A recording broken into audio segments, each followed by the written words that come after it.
नमस्कार दोस्तों, मैं हूँ आरती प्रजापति यूट्यूब चैनल पर आप सभी का हार्दिक स्वागत करती हूँ। दोस्तों, हमारे यहाँ UGC net paper 1 and paper 2 psychology की प्रिपरेशन कराई जा रही है। आज का हमारा जो यूनिट है वो हमारा पेपर 1 का है और उसका नाम है आईसीटी। ओके, तो आईसीटी में दोस्तों हमने काफ़ी सारे वीडियोस देखे, आपने काफ़ी सारे टॉपिक्स भी देख लिए होंगे।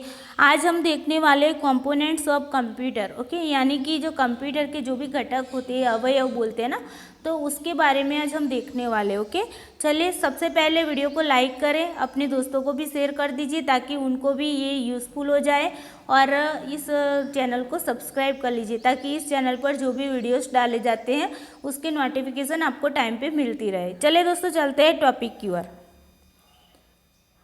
सबसे पहले बात करते हैं कंपोनेंट्स ऑफ कंप्यूटर, यानी कि कंप्यूटर के जो घटक होते हैं, जो मेन घटक होते हैं, उसके बारे में बात करते हैं।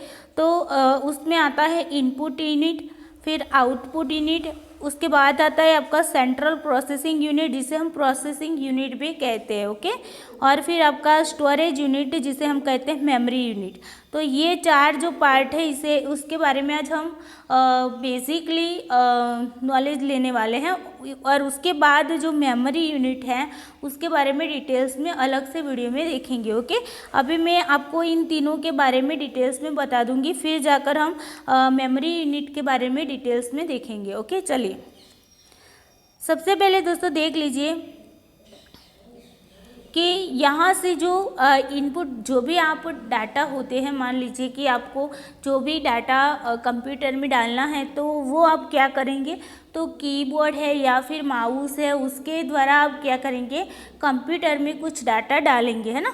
मान लीजिए कि जो कंप्यूटर कीबोर्ड है, कीबोर्ड में आप कुछ लिखते हैं तो वो जो भी लिखते हैं वो कंप्यूटर में चला जाता है। तो जो लिखते हैं वो किसके माध्यम से जाता है, तो इनपुट डिवाइस के माध्यम से कहाँ पर जाता है, सीपीयू में जाता है। अब देखिए सीपीयू में भी क्या होता है कि अर्थमेटिक लॉजिकल यूनिट, अगर आपने कोई भी डाटा डाला है तो वो गणितीय डाटा है तो वो क्या होगा, यहाँ पर ALU में उसकी सारी की सारी प्रोसेसिंग होगी और उसके बाद वो आगे जाएगा। ओके, अगर ऐसी कोई गणितीय कोई प्रक्रिया वाला कोई भी डाटा नहीं है तो फिर वो क्या करेगा, कंट्रोल लॉजिक है यानी कि कंट्रोल यूनिट है, वो उस पर पूरी प्रोसेस करेगा और फिर जाएगा मेमोरी में, और जहाँ पर क्या होगा वो स्टोर हो जाएगा।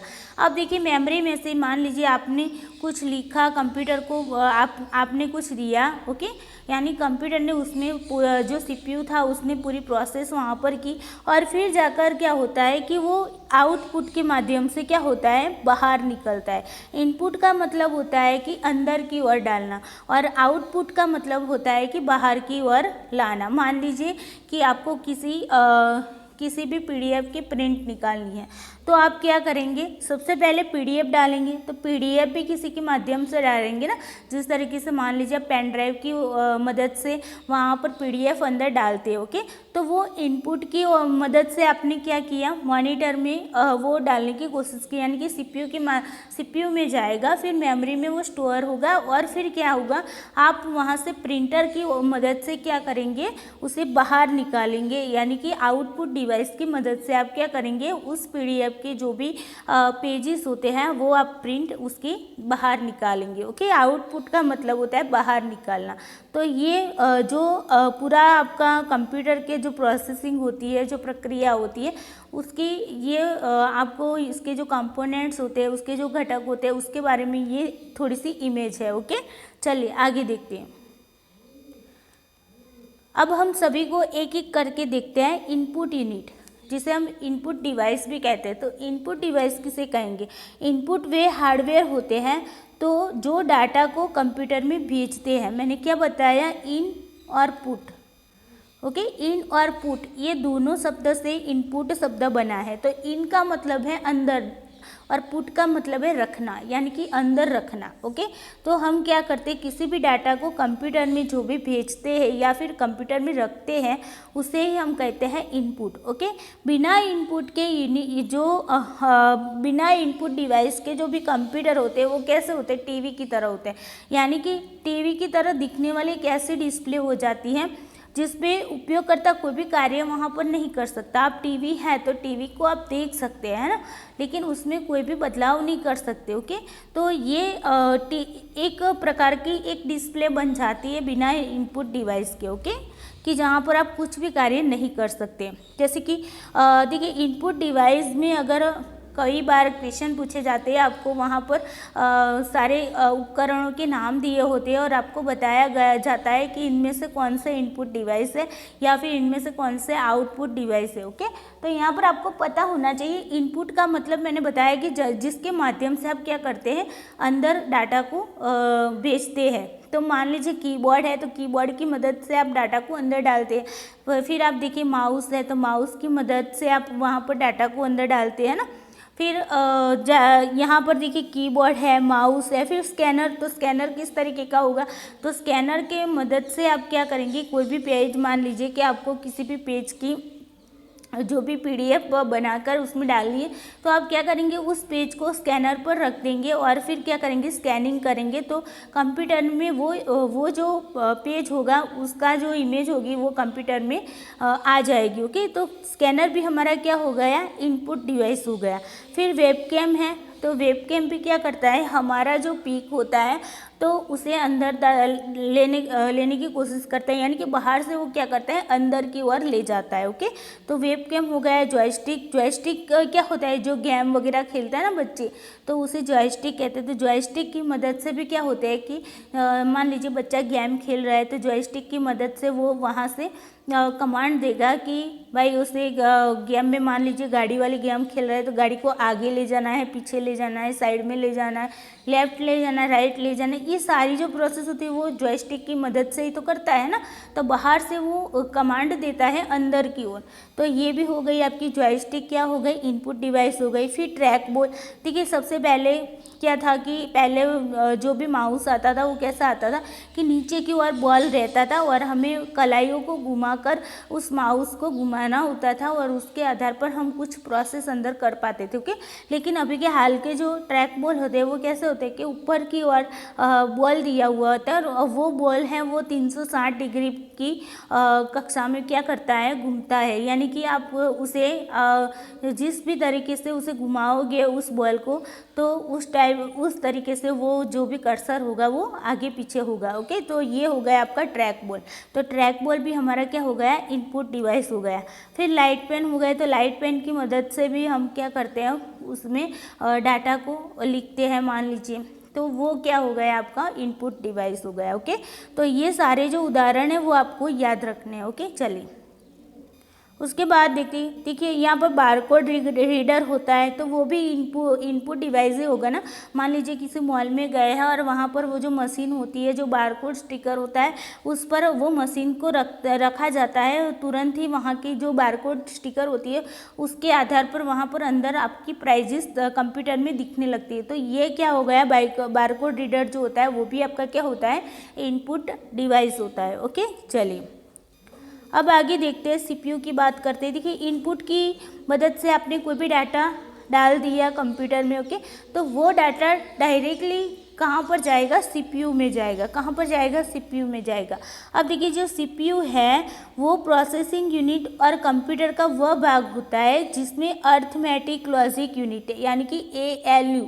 ओके, अर्थमेटिक लॉजिक यूनिट को अगर ALU बोला जाता है। ओके, तो ALU निष्पादित होते हैं तथा निर्देश रिकॉर्ड और एग्जीक्यूट किए जाते हैं। यहाँ पर क्या होता है कि जो भी आप डाटा डालते हैं उन डाटा पर प्रोसेसिंग यहाँ पर सीपीयू में होती है। ओके, कहाँ पर होती है, सीपीयू में वहाँ पर होती है। देखिए सीपीयू के भी 3 पार्ट्स हैं। उसके एक पार्ट्स है ALU, जिसे हम कहते हैं, इसका सीपीयू का ब्रेन कहा जाता है। देखिए सीपीयू का क्या कहा जाता है, ब्रेन कहा जाता है। ओके, अभी ब्रेन कहा जाता है। ठीक है, सीपीयू का ब्रेन क्या है, सीपीयू का ब्रेन है ALU, यानी कि एरिथमेटिक लॉजिक यूनिट। ओके, और फिर उसके बाद है CU, जिसे हम कहते हैं कंट्रोल यूनिट।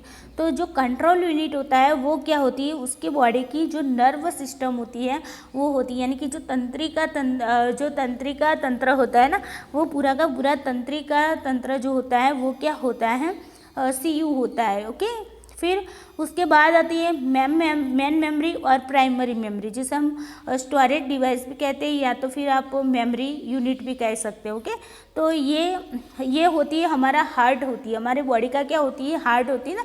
जिस तरीके से हमारा बॉडी का जो हार्ट होता है, उसी तरीके सीपीयू का हार्ट है वो मेमोरी है। ओके, और सीपीयू का जो नर्वस सिस्टम है वो क्या है, सीयू यानी कि कंट्रोल यूनिट है, और ALU है वो सीपीयू का ब्रेन है। देखिए मैं यहाँ पर आपको सीपीयू के बारे में बता रही हूँ, ओके, ना कि कंप्यूटर के। कंप्यूटर का जो ब्रेन होता है वो सीपीयू होता है। देखिए ये भी मैं आगे आपको बता रही हूँ। ओके, चलिए, सीपीयू कंप्यूटर के संपूर्ण ऑपरेशंस को क्या करता है, नियंत्रण करता है। यानी कि आप जो भी डाटा वहाँ पर डालते हो, उन सारे डाटा को वो क्या करता है, उन पर कंट्रोल करता है, और क्या प्रोसेस करनी है, क्या सही है, क्या गलत है, वो सारी बातें वहाँ पर सीपीयू में होती है। ओके, सीपीयू को कंप्यूटर का मस्तिष्क कहा जाता है, ब्रेन कहा जाता है। ओके, तो देखिए यहाँ पर याद रखना है कि कंप्यूटर का ब्रेन किसे कहा जाता है। अगर क्वेश्चन इस तरीके का एग्जाम में पूछा जाता है कि कंप्यूटर का ब्रेन किसे कहा जाता है,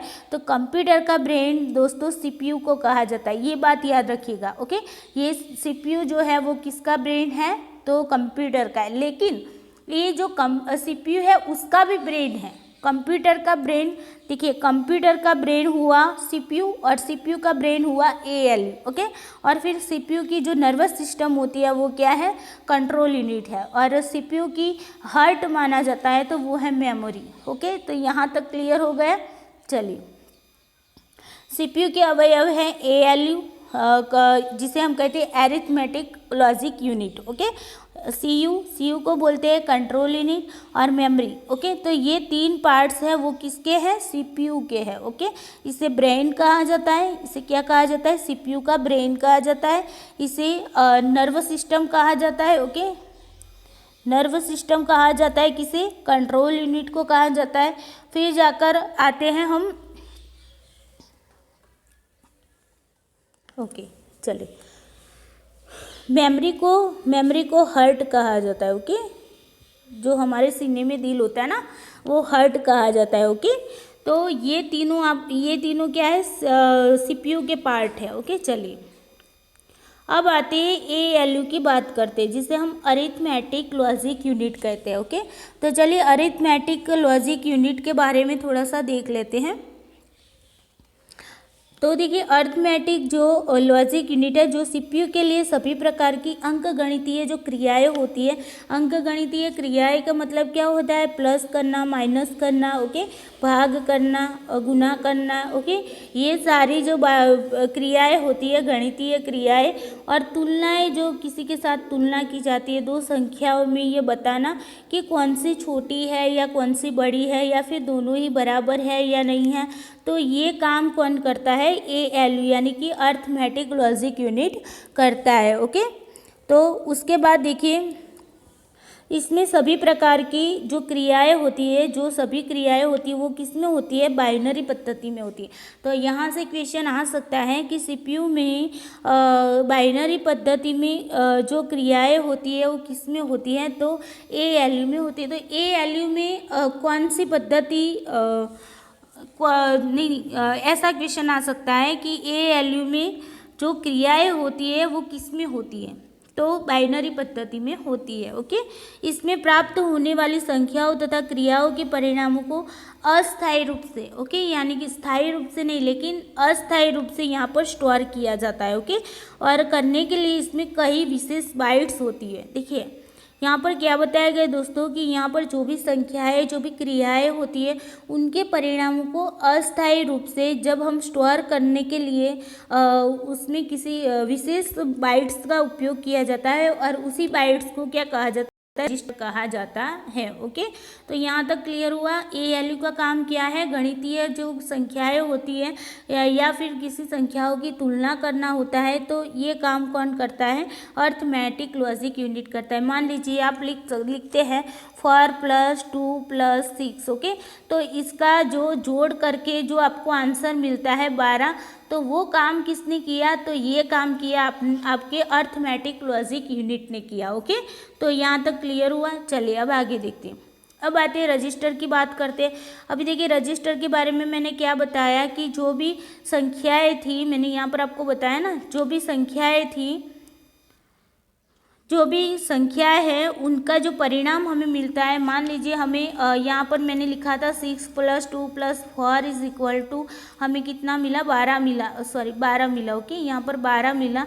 तो ये जो 12 हमें मिला, जो परिणाम मिला, उसे अस्थायी रूप से स्टोर करने के लिए, उसे क्या अस्थायी रूप से वहाँ पर स्टोर करने के लिए इनमें कई प्रकार की क्या होती है, बाइट्स होती है, और उसी बाइट्स को हम कहते हैं रजिस्टर। ओके, उसी बाइट्स को क्या कहते हैं, अस्थायी रूप से जिसमें स्टोर होता है परिणाम, उसे हम कहते हैं रजिस्टर।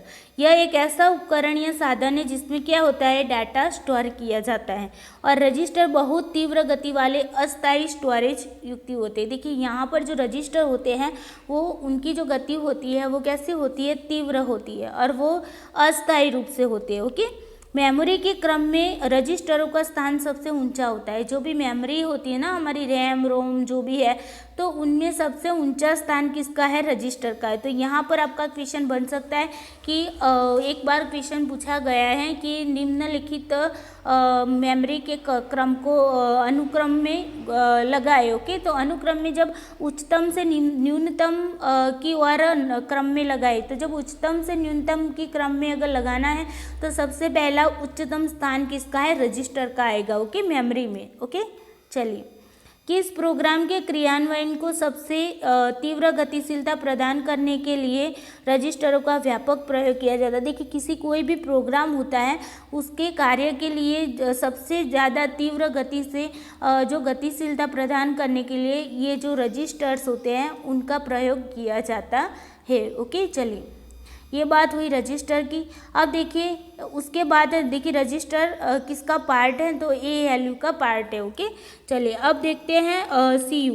ओके, देखिए यहाँ पर हमने बताया था कि जो भी परिणाम मिलता है ना वो परिणाम स्टोर होता है किसमें, रजिस्टर में होता है। ओके, उसके बाद देखते हैं CU, तो कंट्रोल यूनिट जिसे कहते हैं, ये मेमोरी और ALU के बीच में क्या करता है, मध्य डाटा का आदान प्रदान करता है। यानी कि जहाँ पर मेमोरी है, ये देखिए ये कंट्रोल यूनिट है, वो क्या करेगा, मेमोरी और जो ALU है उन दोनों के बीच में क्या करेगा, उन दोनों के बीच में डाटा का आदान प्रदान करेगा। मान लीजिए कि ये ALU है, ये क्या है, ALU है, और ये आपकी क्या है, मेमोरी है। ओके, ये आपकी क्या है, मेमोरी है।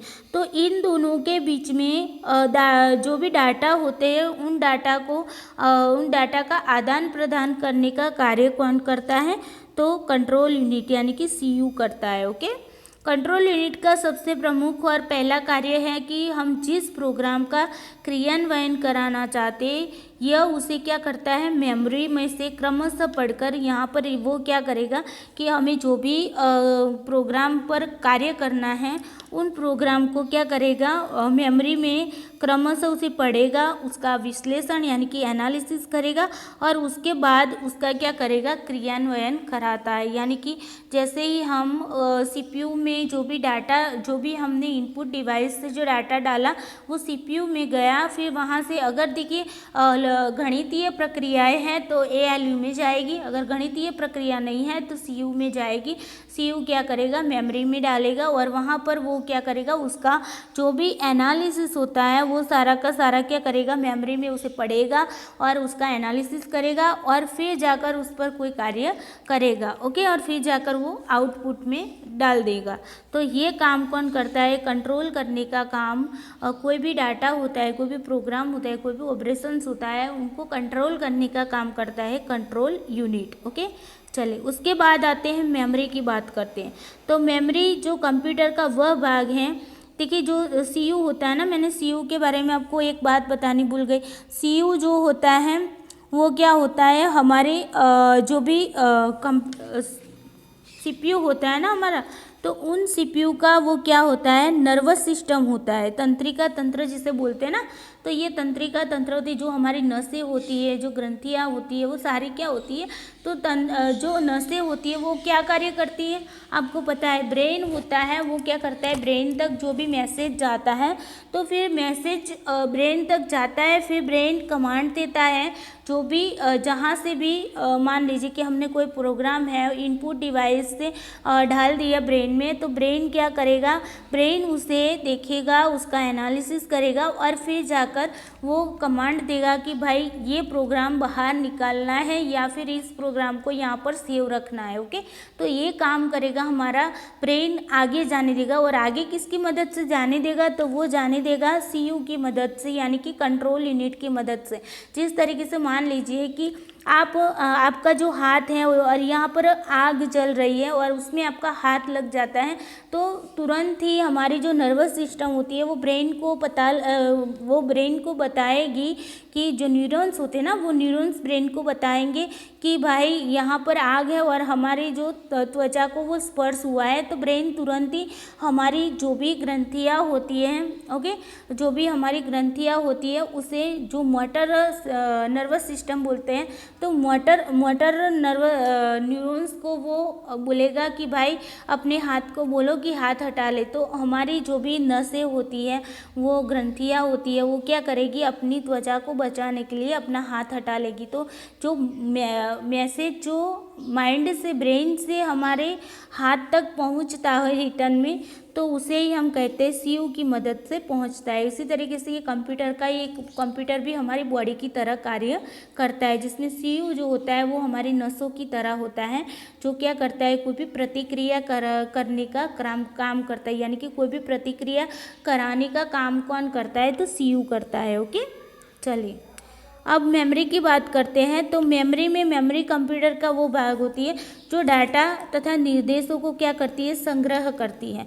और कंप्यूटर की मेमोरी आधुनिक कंप्यूटरों के मूल कार्यों में से एक सूचना क्या करती है, स्टोरेज की सुविधा प्रदान करती है। यानी कि जिस तरीके से हमारा हार्ट होता है, तो हमारा हार्ट क्या करता है कि हमारे जो रक्त होता है हमारा, उसका शुद्धिकरण करता है और धबकता रहे हमारे सीने में, वो क्या करता है, धबकता रहता है। और उसी की वजह से, हमारे हार्ट की वजह से ही हमारी पूरी बॉडी जो है वो क्या करती है, कार्य कर पाती है ना। तो बस ये मेमोरी भी यही होती है। मेमोरी में जो बातें, जो डाटा होते हैं, जो प्रोग्राम्स होते हैं, वो वहाँ पर स्टोर होते हैं और जब भी हमें ज़रूरत पड़ती है तो वो क्या करती है, उसमें से हम मेमोरी में से सारी डाटा बाहर निकाल सकते हैं।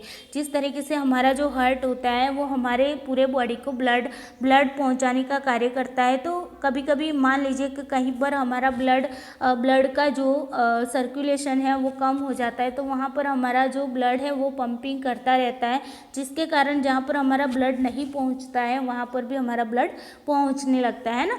तो इसी तरीके से ये भी हमारी जो मेमोरी होती है वो यही काम करती है कि जहाँ पर डाटा को वो स्टोर करके रखती है और जहाँ पर हमें ज़रूरत पड़ती है तो वो उसमें जो स्टोर किए हुए डाटा को हमारे सामने रखती है। ओके, यह कंप्यूटर के सीपीयू का एक भाग होती है और उससे मिलकर संपूर्ण कंप्यूटर बनती है। यानी कि मेमोरी है, हमारा इनपुट डिवाइस है, हमारा आउटपुट डिवाइस है, हमारा सीपीयू है, ये सारे के सारे पार्ट्स मिलकर एक कंप्यूटर, अच्छा सा कंप्यूटर बनाते हैं। ओके, मेमोरी के भी दो प्रकार होते हैं, एक है प्राइमरी मेमोरी और दूसरा है सेकेंडरी मेमोरी। मेमोरी के बारे में डिटेल्स में हम अगले वीडियो में देखेंगे। ओके, उसके बाद देखिए दोस्तों, आते हैं आउटपुट यूनिट के बारे में। तो देखिए, आपने इनपुट से क्या किया, किसी मैसेज को, किसी डाटा को, किसी प्रोग्राम को कंप्यूटर में डालने की कोशिश की। जैसे आपने डाला कीबोर्ड या माउस है, या फिर मान लीजिए कोई भी डिवाइस है, उसके माध्यम से आपने डाटा को वहाँ पर डाला, तो तुरंत ही वो सीपीयू में जाएगा। सीपीयू जो है, अगर गणितीय प्रक्रिया है तो अर्थमेटिक में जाने देगा, अगर नहीं है तो वो डायरेक्टली कंट्रोल यूनिट में जाएगा। कंट्रोल यूनिट क्या करेगा, मेमोरी में जाने देगा और मेमोरी में सारा जो भी होता है डाटा, प्रोग्राम जो होता है, वहाँ पर उसका एनालिसिस होगा और फिर जाकर क्या होगा, आप कमांड देंगे कि भाई इसे मुझे बाहर निकालना है, तो मेमोरी में से क्या होगा, होगा वो कंट्रोल यूनिट में जाएगा और फिर कंट्रोल यूनिट जो है वो क्या करेगा, आउटपुट के माध्यम से, आउटपुट डिवाइस होती है उसके माध्यम से वो डाटा को बाहर लाएगा। तो यहाँ पर देखिए डाटा तथा निर्देशों को परिणाम के रूप में, देखिए ये परिणाम हुआ ना, हमने ये लिखा 6 + 2 + 4 इज इक्वल टू कितना हुआ, 12 हुआ। अब देखिए ये तो हमने लिख दिया और फिर इसका जो परिणाम मिलता था 12, तो वो 12 हमारे सामने आया, वो क्या हुआ, हमारा इनपुट तो हुआ, आउटपुट तो हुआ, सॉरी इनपुट में तो आपने इतना ही डाला था, लेकिन यहाँ पर आउटपुट में आपको उसका क्या मिलता है, रिजल्ट मिलता है। ओके, तो यहाँ से भी क्वेश्चन आ सकता है कि जहाँ पर डाटा या निर्देशों को परिणाम के रूप में प्रदर्शित करने के लिए जिस यूनिट का उपयोग किया जाता है, जिस डिवाइस का उपयोग किया जाता है, उसे क्या कहा जाता है, तो उसे कहा जाता है आउटपुट यूनिट। ओके, जैसे कि प्रिंटर हो गया, आपको प्रिंट निकालनी है किसी की, मान लीजिए मैंने आपको कोई पीडीएफ दे दी, तो आप अपने कंप्यूटर में उसे किसी के पेन ड्राइव के माध्यम से या फिर मोबाइल में केबल डाल के और उसके माध्यम से या फिर कोई ईमेल करके आप उसमें क्या करते हैं, कंप्यूटर में वो पीडीएफ डालते हैं। जैसे पीडीएफ डालते हैं तो वहाँ पर वो स्टोर हो जाती है और फिर वहाँ पर स्टोर होकर आप उसे ओपन करते हैं पीडीएफ को और फिर जाकर प्रिंटर के ऑप्शन में जाकर उसे क्लिक करते हैं। तो जैसे क्लिक करोगे और प्रिंट दोगे तो वो प्रिंट आपकी आउटपुट डिवाइस के माध्यम से, यानी कि आउटपुट डिवाइस कौन सा हो गया, आपका प्रिंटर हो गया। तो प्रिंटर के माध्यम से वो प्रिंट बाहर हार्ड कॉपी के रूप में निकलेगी। ओके, फिर आपका मॉनिटर हो गया, जैसे ही आपने कुछ अंदर डाला इनपुट डिवाइस के माध्यम से, तो मॉनिटर पर आपको वो स्क्रीन पर दिखाई देने लगेगा। तो मॉनिटर भी आपका क्या हुआ, मॉनिटर भी आपका हुआ आउटपुट डिवाइस। उसी तरीके से प्लॉटर है, तो यहाँ पर देखिए प्लॉटर क्या होता है कि जो भी बड़े बड़े पोस्टर वहाँ पर निकलते हैं ना, उसे प्लॉटर कहते हैं। तो प्लॉटर में भी पोस्टर बाहर निकलते हैं ना, जो चीज़ें बाहर आती हैं उसे हम आउटपुट डिवाइस में रखेंगे। फिर स्पीकर हो गए, तो मान लीजिए आपने माउस या कीबोर्ड की मदद से आपने वहाँ पर कोई सॉन्ग, आपको सॉन्ग सुनना है और फिर आपने जाकर क्या किया, सॉन्ग पर क्लिक किया माउस की मदद से या फिर कीबोर्ड की मदद से आपने वहाँ पर क्लिक कर दिया और जैसे ही क्लिक किया वहाँ पर प्रोसेस हो गई, वहाँ पर सीपीयू में प्रोसेस हुई कि भाई ये गाना उसे बजाना है, तो उसे हमें आउटपुट से बाहर निकालना होगा। तो जैसे ही हमने क्लिक किया तो वो गाना बजने लगेगा और बजकर कहाँ से हमें सुनाई देगा, तो स्पीकर के माध्यम से वो सॉन्ग हमें सुनाई देगा। ओके, तो ये हो गया क्या, स्पीकर में से आवाज़ बाहर आती है ना, तो जो चीज़ें बाहर आएगी वो हमारी क्या बन जाएगी, आउटपुट यूनिट बन जाएगी, है ना। फिर मॉनिटर तो मैंने बता दिया। फिर हेडफोन है, हेडफोन में भी स्पीकर की तरह ही होगा। ओके, फिर प्रोजेक्टर है, प्रोजेक्टर में भी कंप्यूटर में जो डाटा डालेंगे वही डाटा प्रोजेक्टर क्या करेगा, आपके सामने लाएगा। ओके, फिर प्रिंटर की बात मैंने बता दी। ओके, तो ये सारे जो हैं वो क्या है, आउटपुट यूनिट है। ओके, आई होप आपको ये अच्छे से समझ में आ गए होंगे कि इनपुट डिवाइस क्या है, आउटपुट डिवाइस क्या है और मेमोरी क्या है, फिर कंट्रोल यूनिट क्या है, रजिस्टर क्या है, ALU यानी कि अर्थमेटिक लॉजिक यूनिट क्या है, CPU क्या है। ओके, ये इनके सारे काम भी मैंने आपको बता दिए। ओके, आई होप आपको अच्छे से समझ में आ गए होंगे। अगर वीडियो अच्छा लगा है तो इसे लाइक कर दीजिए, अपने दोस्तों को भी शेयर कर दीजिए और इस चैनल को सब्सक्राइब कर लीजिए। ओके, चलिए दोस्तों, आज के लिए इतना ही। Thank you so much.